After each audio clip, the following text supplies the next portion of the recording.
Bueno, hoy vamos a tocar este tema que es muy interesante, que también me lo han preguntado bastante, y es sobre Moisés y la apertura del Mar Rojo. ¿Cómo hizo Moisés para abrir el Mar Rojo en dos? Si es que esta historia bíblica es real, para algunos sí lo es, incluso hay algunos hallazgos científicos que parecerían corroborar, entre comillas, este suceso. Y por supuesto vamos a dar aquí nuestra visión sobre algunos conocimientos ancestrales de cómo pudo haber sucedido esto. Vamos a contextualizar aquí primero la cita del Éxodo 14, capítulo 14, desde el versículo 21 hasta el versículo 29. Aquí es donde se narra ese evento en específico. Y extendió Moisés su mano sobre el mar, e hizo Jehová que el mar se retirase por recio viento oriental toda aquella noche, y volvió el mar en seco, y las aguas quedaron divididas. O sea que aquí dice que quien hace eso, es decir, Moisés extiende su mano, ¿no? El báculo que Yahvé le dio, con los cuales pues parecía que hacía magia, ¿no? Tocó la roca y brotó agua. También el báculo de Moisés se convirtió en una serpiente. Y aquí lo que dice es que Yahvé hace que el mar se retire, se abra por un viento muy fuerte que venía del oriente. Entonces los hijos de Israel entraron en medio del mar, que estaba seco, ¿no? Teniendo las aguas como muro a su derecha y a su izquierda. Ahí es donde se describe que el mar se abrió en dos de un lado a otro. Y siguiéndolos, los egipcios entraron tras ellos hasta la mitad del mar. Toda la caballería de Faraón, sus carros y su gente de a caballo. Aconteció a la vigilia de la mañana que Jehová miró el campamento de los egipcios desde la columna de fuego y nube, y trastornó el campamento de los egipcios, y quitó las ruedas de sus carros y los trastornó gravemente. Entonces los egipcios dijeron: huyamos de delante de Israel, porque Jehová pelea por ellos contra los egipcios. Y Jehová dijo a Moisés: extiende tu mano sobre el mar, para que las aguas vuelvan sobre los egipcios, sobre sus carros y sobre su caballería. Entonces Moisés extendió su mano sobre el mar, y cuando amanecía, el mar se volvió en toda su fuerza, y los egipcios al huir se encontraron con el mar, y Jehová derribó a los egipcios en medio del mar. Y volvieron las aguas y cubrieron los carros y la caballería y todo el ejército del faraón que había entrado tras ellos en el mar, no quedó de ellos ninguno. Y entonces los hijos de Israel fueron en medio del mar en seco, teniendo las aguas por muro a la derecha y a la izquierda. Así que esto es lo que menciona el relato, que Moisés, ¿no?, con la ayuda de Yahvé, abre el mar en dos. Ellos pueden atravesar por la parte seca, tenían las aguas de un lado y de otro, y luego que ya el pueblo hebreo estaba a salvo, detrás de ellos venía los egipcios, ¿no?, el ejército del faraón, que cuando estaba en medio, ¿no?, de la travesía pasando el mar Rojo, el mar comienza a cerrarse. O Yahvé hace que se cierre, como dice acá, y ahí quedan sepultados, ¿no?, bajo toda esa cantidad de agua, hundiéndose los caballos, el ejército, los carruajes y todo eso. Todo eso quedó sumergido, no quedó nada, y los israelitas atravesaron al otro lado para el tema de la tierra prometida, ¿no?, buscando esa tierra prometida. Y es una de las historias bíblicas que más se ha intentado comprender y más se ha intentado buscar desde el punto de vista científico, incluso arqueológico, y ha habido algunas noticias desde la ciencia que supuestamente ayudarían a corroborar o acumular más pruebas para al final verificar que esto pues sí que habría sucedido. Pero más allá de que haya sucedido, que los israelitas hayan atravesado el Mar Rojo, que los egipcios hayan perecido ahí, o por lo menos el ejército egipcio, más allá de eso, la pregunta es ¿cómo lo hizo? ¿Cómo lo hizo Moisés con la ayuda de Yahvé para abrir una colosal cantidad de agua y poder pasar? Eso es lo que vamos a analizar aquí.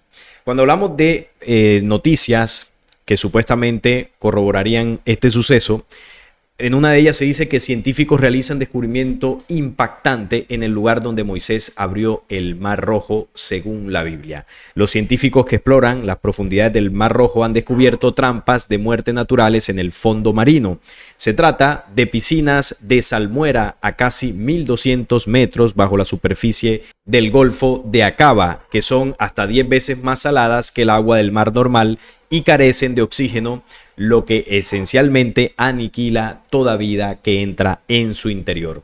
Son estas piscinas que vemos acá, como dice acá, de salmuera, Y ellos dicen que cualquier tipo de vida al entrar a esta piscina moriría. Pero ¿qué tiene que ver esto con el Mar Rojo y Moisés? Bueno, las piscinas de salmuera se encuentran, dicen ellos, en una región del Mar Rojo donde se cree que Moisés separó las aguas mientras guiaba a los israelitas a la tierra prometida. Los investigadores dijeron, las piscinas de salmuera de Neom, como las llamamos, amplían el rango geográfico conocido de las piscinas de salmuera del Mar Rojo y representan un entorno de conservación único para las señales sedimentarias de los eventos climáticos y tectónicos regionales.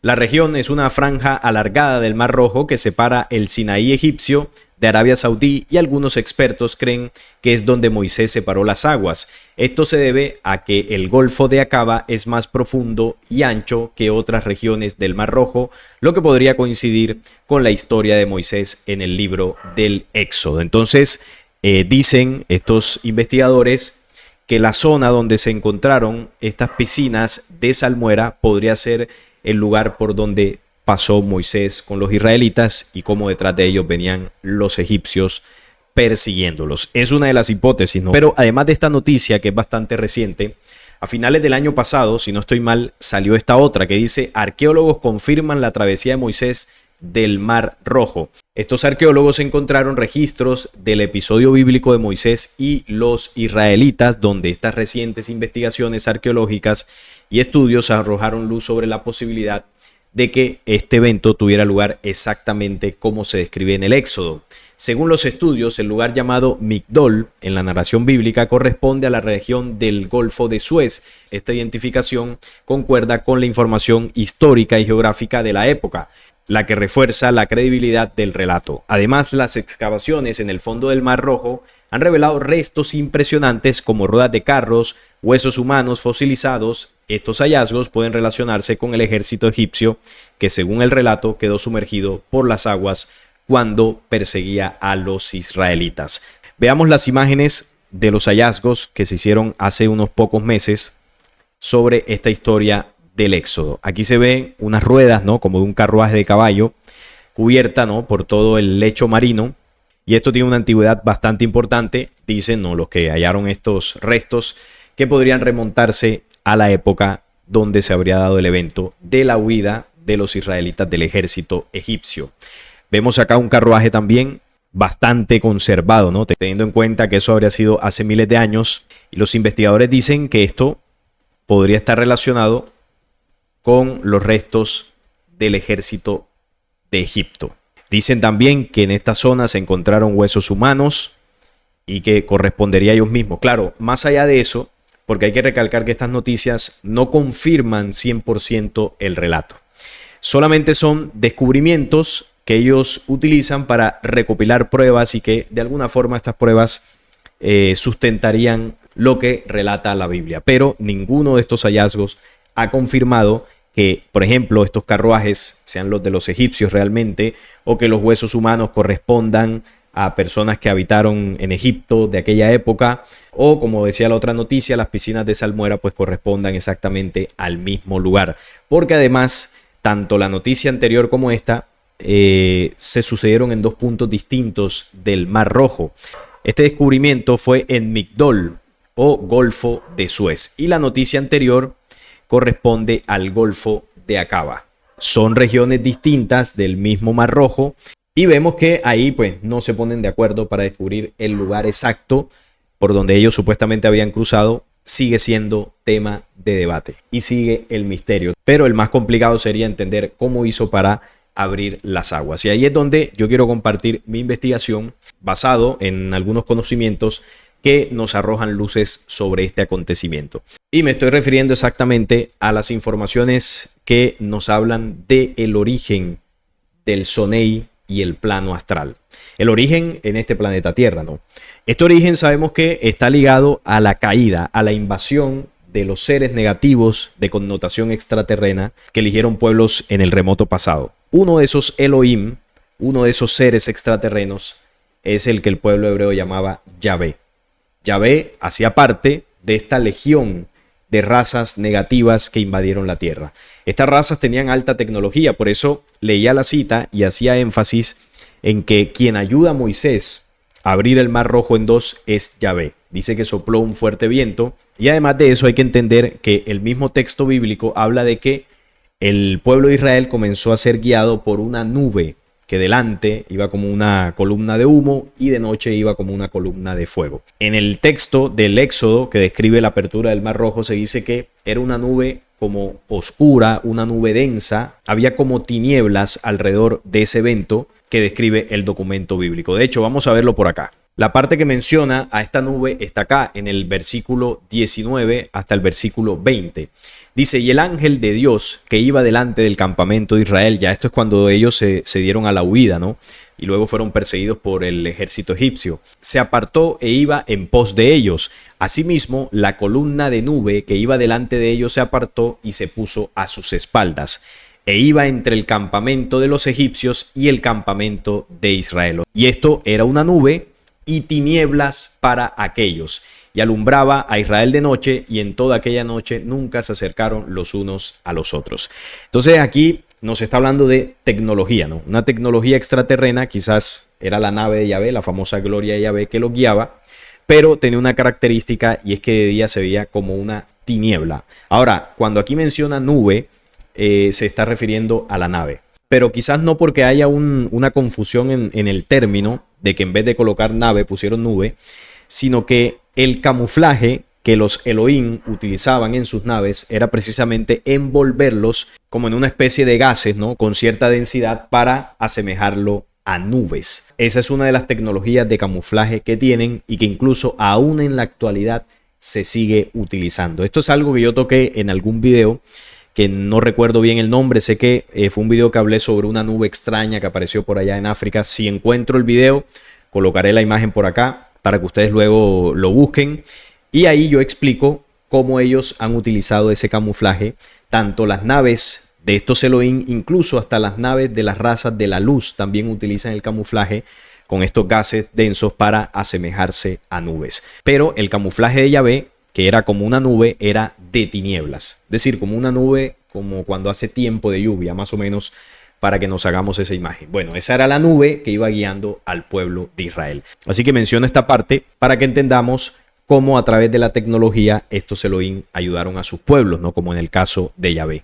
Pero además de esta tecnología, estos seres tenían una magia bastante oscura, una magia nigromántica de evocación. ¿Y por qué podían hacer eso? Bueno, porque sabemos que dentro de estas razas no hay espíritus, hay entidades. Manejan energías densas. Cuando llegan al planeta no solamente lo invadieron físicamente con sus razas y tipologías, sino que también trajeron una dimensión energética, que es la dimensión donde vagan estas entidades de muy baja vibración. Y para poder invocar esas entidades y llamarlas a traer cuerpo y manifestarse a la dimensión humana, ellos trajeron una cantidad de conocimientos ritualísticos, esotéricos, cabalísticos, para traer, para manifestar esos entes en este plano. Y a través de esos entes poder hacer, entre comillas, proezas que se escapan de la comprensión humana. Entonces ellos construyeron ciudades gigantescas cuando llegaron, como la Atlántida, Babilonia y muchas otras que luego fueron destruidas, más los creadores de la luz hace más de 12.000 años, ¿no? En lo que fue el tiempo de la Atlántida, movieron los continentes, el planeta se movió por completo. Enviaron en el tiempo de Noé las primeras mareas que se tragaron las 7 grandes islas. El planeta Tierra se movió. Los océanos invadieron tierras en lo que se conoce como el diluvio. Y bueno, todos los elementos se movieron para hacer una depuración de esas razas oscuras que estaban sobre el planeta. Todo lo sagrado de la creación fue salvado en la tierra, no la creación original. Pero las demás formas del tiempo de Noé fueron destruidas. ¿Cuáles son las demás formas? Las que no pertenecían a la creación original, es decir, las razas oscuras y las razas de híbridos que ellos hicieron aquí como los Nefilim, los gigantes. Fueron destruidas, pero quedaron algunas formas nigrománticas de evocación. Esos son los planos astrales, las entidades del Sonei, que muchas de estas razas como de gigantes que fueron destruidas, las entidades que había dentro de esos cuerpos quedaron flotando en esas energías nigrománticas, entes malignos de caos, oscuridad y desorden. Y esas son las entidades que hoy en día se siguen invocando con rituales metafísicos, gnósticos, cabalísticos, meditaciones trascendentales, mantras y muchas otras prácticas que supuestamente te conectan con planos superiores y maestros ascendidos, pero realmente es buscar la conexión con estos entes para que te roben tu energía y así se puedan manifestar en este plano. Cuando usted se conecta al astral o al Sonei, usted está teniendo contacto con las entidades del tiempo de la Atlántida. Entonces Salomón fue uno de los que abrió las puertas de estos entes. Él formó el Meshiach, que es el símbolo del Mesías, ¿no? El líder que el pueblo hebreo está esperando, la entidad más poderosa de este reino de entidades encarnada en un cuerpo físico para liderar el mundo. Por eso es que ellos necesitan abrir el portal que abrió Salomón en el primer templo en aquel entonces, y es el portal que ellos pretenden abrir en el tercer templo. Y el que va a abrir ese portal será el mismo Salomón, pero en otro cuerpo. Es la misma entidad del tiempo de Salomón, pero encarnada en el tiempo presente. Entonces Salomón, recordemos que él tenía la capacidad de dominar los demonios, tenía el anillo de poder y todo esto. Realmente Salomón era el rey de los demonios. No es que él era amado por Dios y por eso podía someter a los demonios. No, él era el amo y señor de estas entidades y por eso le hacían caso. Todo el poder místico de la cábala, la magia, poder que Salomón invocó, que esa era su sabiduría realmente, los llamó a tomar cuerpo y volvió a traer al mundo. Venían desde Abraham y Moisés. O sea que esta ciencia cabalística ya Yahvé se la había entregado a Abraham, que fue el primer patriarca, y luego se la entregó a Moisés. ¿Y para qué se la entregó a Moisés? Ahora lo vamos a ver. Y estos entes también fueron los que le dieron entidad a Babilonia, una de las ciudades más oscuras que ha existido. Entonces, ¿qué tiene que ver esto con Moisés? La magia maligna de Moisés. Recuerden, golpeó con su báculo las rocas para que salieran agua, convirtió el báculo en serpiente y además con el báculo abrió el mar rojo. Todo esto ayudado por Yahvé. Pero ¿cuál fue la ayuda de Yahvé? La ayuda de Yahvé fue tecnológica, es decir, con las naves lograron mover el mar, o lo ayudó de otra forma. Vamos a ver por acá. Esta magia fue la que invocó para pasar el mar rojo. Son reglas místicas que hacen saltar montañas en fragmentos, pasar a través del fuego sin quemarse, producir ceguera y hablar con la muerte. Son los sellos mágicos y personajes místicos junto a innumerables encantamientos compuestos casi por entero de palabras desconocidas, apenas pronunciables y nombres, bueno, como estas palabras extrañas que vemos ahí, que principalmente se basan en el idioma hebreo y arameo, que son idiomas extraterrestres, de difícil pronunciación, difícil gramática, no tienen prácticamente vocales, y esa conjugación de palabras emite una vibración al pronunciarlas con el tono adecuado, ¿no? Y con la mística alrededor adecuada. Con esto se pueden manipular estos elementales y mover estas entidades de baja vibración. Entonces, ¿qué fue lo que hizo Moisés? Moisés, cuando fue a separar las aguas del Mar Rojo, descrito por la Biblia, había una nube negra. Habían tinieblas en el sector. Moisés, para abrir el Mar Rojo, hizo un ritual, lo que actualmente podríamos llamar un ritual satánico. Empleó una magia muy poderosa para mover los elementales. Quizás algunos de ustedes habrán visto o habrán escuchado o habrán investigado sobre cómo en algunos eventos religiosos, en algunos eventos místicos, hay personas que pueden levitar, que pueden pasar por el fuego sin quemarse, que pueden dar grandes saltos que un ser humano no podría saltar. Ni siquiera los atletas olímpicos pueden hacer ese tipo de saltos que se hacen allí.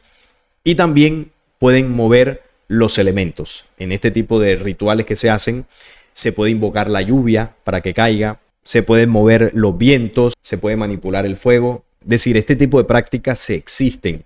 Y los magos negros más avanzados, los que son expertos en este tipo de ciencias ocultas, son capaces de hacer esto. Y Moisés, yo diría que era el mago oscuro de los más potentes que ha existido. Yahvé lo entrenó y él manejaba esto a la perfección, y además le dio el báculo que sirve precisamente para canalizar estas energías retorcidas. Y esto es para conducir las energías del lugar. Por eso usted ve que en estos rituales hay maestros que tienen una vara o un báculo para ir recogiendo las energías. Entonces Moisés lo que hizo ahí, enfrente del Mar Rojo, fue un ritual poderosísimo de invocación de estas energías oscuras para mover los elementales. Y por supuesto, Yahvé le ayudó, porque Yahvé estaba ahí con él fue el que le enseñó todo esto. Y lo que hizo esta invocación fue permitirle abrir las aguas del Mar Rojo. Claro, el Mar Rojo no es que sea un mar muy grande. De hecho, la zona por donde ellos habrán atravesado era una zona bastante angosta. No pensemos que abrieron un mar gigantesco, no, eso fue algo bastante pequeño. Algo que este tipo de magia puede llegar a ser. Por supuesto, este tipo de magia no puede mover un océano ni un mar grande en toda su extensión. Por supuesto que no, esto tiene sus límites, porque recuerden que estamos hablando de magia oscura. Y esta magia oscura no puede manipular por completo la creación. Por supuesto que no. Entonces, estos encantamientos escritos en este idioma extraterrestre como el hebreo, de compleja estructura gramatical, con la cual el hombre puede pasar más allá de la esfera de las limitaciones físicas. ¿Por qué? Porque puede conectarse al astral, invocar espíritus para que cumplan sus órdenes y aprender todos los misterios del tiempo y el espacio. Son las fuerzas que perturban los elementales. ¿Y qué son los elementales? Los elementos, el agua, el fuego, la tierra y el aire. Estas fuerzas pueden perturbarlos. No pueden manejarlos en su totalidad. ¿Pero qué es perturbarlo? Lo que decía ahorita. Un mago oscuro de estos puede hacer que llueva en un lugar en específico. No puede hacer que llueva en toda una ciudad, por supuesto, en un país. Pero sí en el lugar donde esté haciendo el ritual puede hacer una precipitación. Puede manipular el viento, el fuego, incluso la tierra hasta cierto punto en zonas limitadas. Y eso fue lo que hizo Moisés. Esos son los elementales. Y también puede mover los campos de energía misteriosa y también enlazan las mentes de los hombres, separándolos del tiempo, los secretos interiores de los altos iniciados del ocultismo. Moisés era un experto, Abraham, Salomón, los patriarcas del pueblo hebreo fueron expertos en el manejo de la cábala, porque el Elohim que los eligió los entrenó y les dio todos esos conocimientos para que este pueblo tuviera una ventaja sobre los demás. Porque la ventaja no solamente era militar, porque era un pueblo pequeño y midiendo las fuerzas de cada ejército, por ejemplo, el egipcio era muy poderoso. Y el pueblo de Israel, cuando se enfrentaba a otros pueblos, por lo general estaba en desventaja militarmente hablando. Pero ¿cómo lograban ganar ellos? Primero porque tenían a Yahvé al lado, que con su nave y sus tecnologías les hacía ganar una ventaja. Pero además de eso, la principal ventaja que ellos tienen, siguen teniendo en la actualidad, son las artes místicas. Ellos utilizan la cábala, los elementales, para mover estas energías y manipular. Energías como el Golem, que es una entidad personal que cada uno de ellos tiene, que van creando desde que son muy pequeños y que los más grandes rabinos conocen cómo se hace. Y este Golem es una entidad que ellos envían para manipular la mente de una persona y lograr sus objetivos. Está, por ejemplo, rituales como el Pulsa de Nura, que ya es una invocación más fuerte, es una maldición que ellos emplean para acabar con la vida de una persona pues, que quieran quitar del camino. Y como estos, hay muchísimos más que han utilizado en contra de la humanidad. Y esa es una de las ventajas que han tenido en contra de otros pueblos. Ya en la actualidad, por supuesto, sí, son un ejército bastante poderoso. En la época cuando tenían a Yahvé al lado con el Arca de la Alianza, era otro elemento tecnológico. Y siempre han tenido esa ventaja porque son el pueblo elegido de un Elohim. Y este Elohim, por supuesto, le extendía la mano cuando le obedecían. Porque cuando no le obedecían mucho, los abandonaba y ahí era donde el pueblo de Israel perdía las batallas contra sus enemigos. Entonces, Moisés lo que hizo para abrir el Mar Rojo fue utilizar magia negra. Utilizó magia negra, sopló un viento fuerte que venía de oriente, como dice el texto, se separaron las aguas y ellos pasaron. Y cuando ya pasaron, le echaron toda el agua encima al ejército egipcio. Ese es el misterio, o por lo menos eso es lo que conocimientos ancestrales, algunos documentos y textos apócrifos narran acerca de lo que sucedió por ahí. Yo aquí, por supuesto, hago un resumen, un compendio de la información para que se entienda qué fue lo que sucedió allí. Ahí lo que se hizo fue un ritual bastante oscuro y así lograron pasar. Estas ciencias místicas se recopilaron después en textos como el Necronomicon, que es el texto mágico del saber de la antigua serpiente. Todo esto es oscuridad, escrito en caracteres crípticos del antiguo suriano o sirio, que también es otro de estos idiomas enseñados por los Elohim. Del libro de Abdul al-Set, poeta árabe del 950 después de Cristo en Damasco, mito que el filósofo y mago John Dee da a conocer al mundo entre 1527 y 1608 y el arcano de Lovecraft descubre en 1937. Contiene el patrón mítico de los mitos de Cthulhu, que la doctrina secreta de Madame Blavatsky sustrae como imaginario de la Atlántida, habitada por los sugarianos, la raza de los seres caídos, los monstruos entes, el libro judío El Zohar, que reúne las antiguas enseñanzas de la Cábala, muy conocidas en la actualidad por muchas personalidades. Aquí está el Zohar, que reúne, como lo dice ahí, enseñanzas cabalísticas y muchas otras, y todo esto fue promovido en tiempos más modernos por Madame Blavatsky, una de las creadoras también, por así llamarlo, de todo el movimiento de la nueva era, y el señor Lovecraft, que es uno de los padres del espiritismo. Luego también está Alan Kardec y muchos otros. ¿Qué es lo que ha hecho esta gente? Promover las ciencias místicas que los Elohim enseñaron a la humanidad. Bueno, no a la humanidad, a los pueblos que escogieron, porque por otros lados, donde habitaban otros pueblos, se enseñaron otras cosas, ¿no? Leyes más conectadas a la vida, a la siembra, a la naturaleza, nada que ver con estas ciencias oscuras de invocación. Entonces, estos personajes son los padres del espiritismo y en muchas corrientes se les veneran, ¿no? En la gnosis, en la brujería, en la metafísica, y ya sabemos de qué conocimientos ancestrales se nutren todas estas filosofías de la actualidad. Por eso yo aquí las he denunciado mucho, porque vemos el origen, ¿no? El origen, como dice acá, de los seres que impulsaron la Atlántida. Los sugarianos, una de las razas que había allí, todos seres caídos. Todo esto se implementó en la Atlántida y eso fue uno de los motivos por los cuales este continente fue destruido. Porque comenzaron a abrir portales en los templos que tenían por allá. Y claro, estos portales eran para atraer a esta dimensión una cantidad de entidades que ponía en riesgo la vida humana. Por eso decidieron hundir ese portal y ese continente y arrasar con las distintas hibridaciones de gigantes y otras razas oscuras que se habían hecho sobre el planeta, porque estas razas sabemos que son expertos genetistas. Entonces se buscó limpiar todo eso para que el planeta volviera a retomar la vida. Y así fue, pero bueno, estos seres volvieron a tomar el control. Y hoy en día, si bien no gobiernan directamente ellos en templos como lo hacían en la Atlántida y muchos otros lugares, ya no están los Nefilim por ahí caminando. Hoy en día las razas que sobrevivieron se esconden bajo tierra, pero permanece su legado en las líneas de sangre de las familias más poderosas del mundo, que siguen cumpliendo los objetivos y las agendas de los Elohim. Y en las manos de estas familias oscuras, ellos colocaron el conocimiento ancestral de la cábala y de la invocación de entidades. Y con eso obviamente siguen manipulando a la humanidad original. Entonces vemos cómo esto se aplicó desde el tiempo de Abraham, de Moisés, y ha permanecido por distintos personajes que pertenecen al pueblo que el Dios que trajo ese conocimiento enseñó. Yahvé, Elohim, el tetragramatón, las razas oscuras que invadieron, enseñando conocimientos de falsa espiritualidad. Y ese es el misterio, o por lo menos lo que yo propongo como investigación para aportar en todo este enigma de cómo él abrió el Mar Rojo. Eso es lo que yo puedo aportar en este tema: ciencias oscuras, falsa espiritualidad, falsos dioses y falsos hombres elegidos por Dios. Uno de ellos, Moisés. Porque el Dios verdadero ni elige pueblos y tampoco utiliza magias oscuras para manipular la naturaleza. Así que aproveché esta noticia para hablar un poco más acerca de este tema, que me lo habían preguntado bastante, y estaré leyendo sus opiniones de todo esto. No es más por hoy. Si este video les gustó, les agradezco un like, la suscripción al canal y compartirlo para que llegue a más personas. Hasta la próxima.